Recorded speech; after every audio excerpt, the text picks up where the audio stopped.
Ici, la joie est à son comble. Je suis en ce moment dans un restaurant camerounais, l'ambassade chez Elsa, qui est située aux deux plateaux Vallon. Et là, nous sommes passés par toutes les émotions. On a eu de la joie, on a eu des cris, on a eu des pleurs, on a senti de la déception sur les visages. Mais au final, les Camerounais sont sortis de ce match avec un nul. On savait que ce match allait être très très serré parce que les deux équipes se devaient de gagner ce match-là pour espérer être qualifiés pour les huitièmes de finale. Les Camerounais sont-ils confiants ou pas? On va le savoir tout de suite. Bonjour monsieur, vous allez dire votre nom et votre impression face à cette prestation de l'équipe nationale.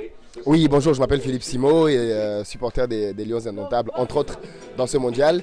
Alors un match assez mitigé finalement et on ressort de là avec un sentiment de malheureusement, on aurait pu passer, on aurait pu gagner ce match. Mais sinon en termes d'émotion on est passé partout comme vous l'avez dit au début.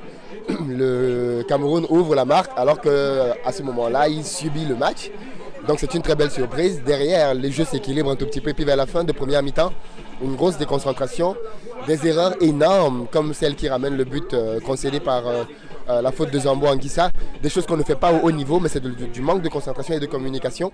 Et là on se dit 2-1. On va voir comment ils vont débuter la deuxième mi-temps. Et au début de deuxième mi-temps, on a le même problème. Les joueurs ne sont pas assez resserrés, les lignes sont ouvertes, on peut faire des passes entre les joueurs. Et au final, ce qui devait arriver arriva. La Serbie marque un très beau but et là on se dit c'est fini. 3-1, on va partir avec 6-1. Et non, on revient toujours au fameux impossible n'est pas camerounais. Alors que personne n'y croit plus.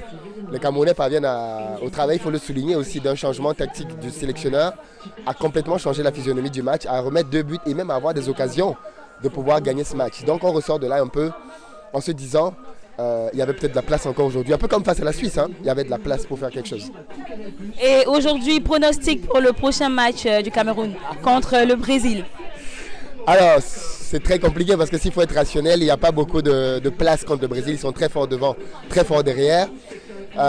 Si le Cameroun fait un match solide, fermé derrière, ils peuvent espérer marquer sur un but en hold-up et gagner 1-0.